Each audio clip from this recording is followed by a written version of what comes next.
तकाजा है वक्त का, तूफान से जूझो, कहाँ तक चलोगे किनारे किनारे। इन शब्दों के साथ मैं सुनील शुक्ला एक बार फिर अब आपके सामने। एक पानी का जहाज सबसे ज़्यादा महफूज होता है समुद्र के किनारे, हार्बर के किनारे। क्या वो इसके लिए बना है? वो तो तूफानों के सीने को चीरने के लिए बना है। आप चार दीवालों के बीच रहने के लिए नहीं बने हैं। आपको इसके बाहर निकलना होगा। आप इलिनॉर रूजवेल्ट ने कहा है कि don't curse the darkness, rather light candle. अंधेरे को मत कोसो, उसके बजाय एक कैंडल जलाओ, एक दीपक जलाओ उजाले के साथ, अपने लिए और दूसरों के लिए। तो हम कुछ सीखें। हम किसी को कोसने के बजाय, अपने आप को कोसने के बजाय, सिस्टम को कोसने के बजाय, परिवार को कोसने के बजाय, माँ बाप को कोसने के बजाय कुछ काम करें। इन चार दीवालों से निकलें बाहर एक नई सोच के साथ। नहीं तो आप अपनी जिंदगी यूं ही गुजार देंगे। जब आप बाहर निकलेंगे तो नए लोग मिलेंगे, अच्छे लोग मिलेंगे, आपसे बेहतर लोग मिलेंगे, अनुभवी लोग मिलेंगे, प्रोफेशनल लोग मिलेंगे, अपनी दुनिया के शानदार लोग मिलेंगे, जिससे आप कुछ सीखेंगे। आपके माइंडसेट में बदलाव आएगा, आपकी सोच में बदलाव आएगा। हो सकता है वही आपकी करियर में चार चांद लगा दें, आपको नया ब्रेक मिल जाए। तो निकलिए, हम सब निकले, आप सब निकले, खासकर युवा पीढ़ी। चुनना आपको है। अगर हिंदुस्तान यूनिलीवर को देखें, आईटीसी को देखें, टाटास को देखें, फिलिप्स इंडिया को देखें, लार्सन ट्यूब्रो को देखें, वो इसी भारत में जाने कितनी बेहतर कंपनीज, बेहतर बिजनेस ऑर्गेनाइजेशंस हैं जो आपको एक नई दिशा देख सकते हैं। एक नए वातावरण के साथ आपको सीखेंगे, आपके करियर के लिए चार चांद लगेंगे।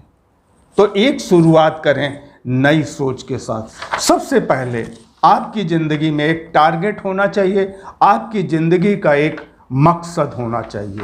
इस मकसद के साथ आप आगे बढ़ें। दूसरा पॉइंट है constantly you have to move. निरंतरता के साथ constantly you have to move from your position to new heights. वो सफलता की हाइट्स हो सकती हैं, किसी भी प्रोफेशन में हाइट्स हो सकती हैं। आपको आगे बढ़ना है, आपको बैठना नहीं। तीसरा पॉइंट है अपग्रेड योरसेल्फ। आप अपने स्किल्स को बढ़ाइए, नई चीज़ें सीखिए। जैसे कंप्यूटर है, नए सॉफ्टवेयर हैं। अगर आप में हुनर होगा तो दुनिया खुद कद्र करेगी। इसलिए निरंतरता के साथ कॉन्स्टेंटली अपने हुनर को, अपने स्किल्स को हमेशा अपग्रेड करते रहिए, तो बात बनेगी और निश्चय ही आप ऊंचाइयों को छुएंगे। बी कंटेम्पररी, वक्त के साथ चलिए। जमाने में क्या बदलाव आ रहे हैं, नए ट्रेंड्स क्या हैं, उनको देखिए, उनके साथ आगे बढ़िए। नए विचारों को आत्मसात करिए। नए विचार कैसे मिलेंगे? जैसे मैंने बताया, आपके टीचर्स हो सकते हैं, आपके वेटरन्स हो सकते हैं, इंडस्ट्री के लोग हो सकते हैं, समाज के लोग हो सकते हैं। आप सीखेंगे और आगे बढ़ेंगे। Be contemporary, move with the time. मैं एक एग्जाम्पल दूंगा इंदिरा नोई को। जब उन्होंने पेप्सिको को अमेरिका में ज्वाइन किया, देन वो अपनी उसी कंपनी में पेप्सिको की हेड बनती हैं, चीफ ऑफ पेप्सिको इंटरनेशनल। दूसरा एग्जाम्पल है किरण मजूमदार शाह का। उन्होंने कभी मात्र 10,000 रुपए से अपने गराज में एंजाइम का बिजनेस स्टार्ट किया था।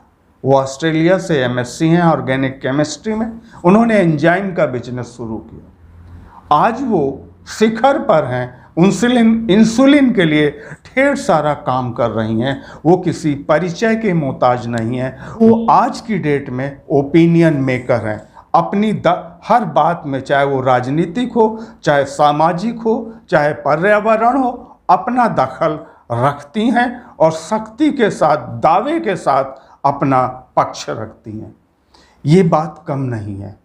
अगर ऐसे लोगों से कुछ सीखेंगे तो आपके भी करियर में चार चांद लगे। Be open minded to new ideas. Gita में पहले लिखा है, कभी कभी पुस्तक के सबसे ऊपर लिखा होता है कि कोई भी अच्छा विचार कहीं से भी लिया जा सकता है। कोई भी अच्छा विचार कहीं से भी लिया जा सकता है।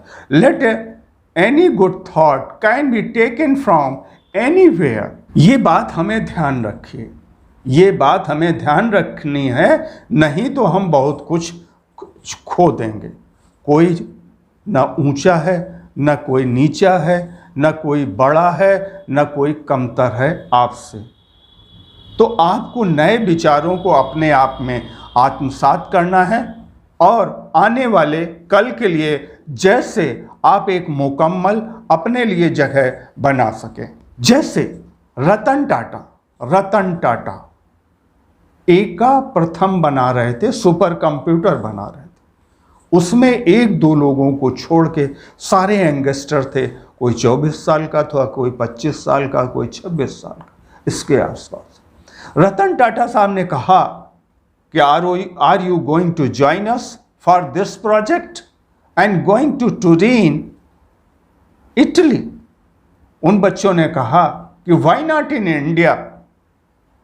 रतन टाटा ने कहा आपको टुरीन जाना है, think global, act local. Ultimately एक प्रथम तैयार हुआ, सुपर कंप्यूटर तैयार हुआ। दुनिया की दौड़ में, सुपर कंप्यूटर की दौड़ में उसकी स्पीड 4th नंबर पे थी। उन्होंने तमाम कंपनियों के डिज़ाइन तैयार किए, इवन इसरो के लिए भी उन्होंने ढेर सारा काम करा। तो क्या है, विचार थे। वो बच्चे सारे कंटेम्पोरेरी थे, लबरेज थे, ऊर्जा से लबरेज थे, नए विचारों से लबरेज थे और आगे बढ़ गए। सुपर कंप्यूटर की दुनिया में प्लेटफॉर्म किसने दिया? टाटा ने। बी प्रोग्रेसिव बनो, तरक्की पसंद बनो, जिससे आपका एक जो एटीट्यूड हो पॉजिटिव होगा और आप नई दिशा के तरफ चल पड़ेंगे। Read veterans of the industry, veterans of the society, veterans of any field item। आप उनको पढ़िए। जैसे again I am telling you, Indira नोई, नंदन नीलकेनी, किर्लोस्कर्स, इनकी हार्श मारीवाला, राहुल बजाज को पढ़ें, टाटास को पढ़ें, आप जैक वेल्च को पढ़ें, तो आप देखेंगे कि ढेर सारी इनोवेशंस हैं। फिल्म मेकर से सीखिए, आप मृणाल सेन को देखिए, सज्जीत रे को सुनिए, आप फैज़ को पढ़िए और सुनिए, आप शाहिर को सुनिए, दिनकर को पढ़िए, दुष्यंत को पढ़िए, निराला को पढ़िए, महादेवी वर्मा को आप पढ़िए। देखिए क्या वो महान कार्य कर गए हैं, जिसमें उनसे आपको सीखना है। आने वाले कल को जब आपका नॉलेज या थिंक टैंक दुरुस्त है, आपका सोच बढ़िया है, दुरुस्त है, तो निश्चय ही आने वाले नए बदलाव के लिए तैयार रहना पड़े। ये ग्लोबलाइजेशन का दौर है, वातावरण बदल रहा है, एक्सटर्नल एनवायरनमेंट बदल रहा है, तो आपको अपना इंटरनल एनवायरनमेंट बदलना होगा, लोगों को बदलना होगा, पीपल्स कनेक्ट होगा, लोगों से मिलिए, कंज्यूमर से मिलिए, वेटरन से मिलिए, अदरवाइज आप पिछड़ जाएंगे इस दुनिया की आपाधापी में। और अगर कॉन्स्टेंटली आप पैशनेट हैं, एक आग सी एक ऊर्जा आप में जलनी चाहिए। Think out of the box, think out of four walls. ये ग्लोबलाइजेशन का दौर है। आपको नए स्किल्स के साथ, ये कंप्यूटर्स हो सकता है, नए सॉफ्टवेयर्स हो सकते हैं, आर्टिफिशियल इंटेलिजेंस का ज़माना है, ब्लॉकचेन का ज़माना है, ड्रोन टेक्नोलॉजी है। इस तरह ढेर सारी नई चीज़ें हैं जो आपको सीखने होंगे। लेकिन साथ में शेक्सपियर ने कहा, ये भी आप सीख लीजिए, all that glitters is not gold, all that glitters is not gold. हर चमकदार वस्तु सोना नहीं हो सकती है। आपको देखना है, समझना है और आगे बढ़ना है। जिस पक्षी ने उड़ना ही सीखा है हवाओं से बैर लेकर, उसकी उड़ान को कौन रोकेगा। इन शब्दों के साथ मैं अपनी बात को विराम देता हूं। आगे बढ़िए, आने वाले कल के लिए, एक मुकम्मल कल के लिए। इस एपिसोड को लाइक करो, कमेंट करो और सब्सक्राइब करो।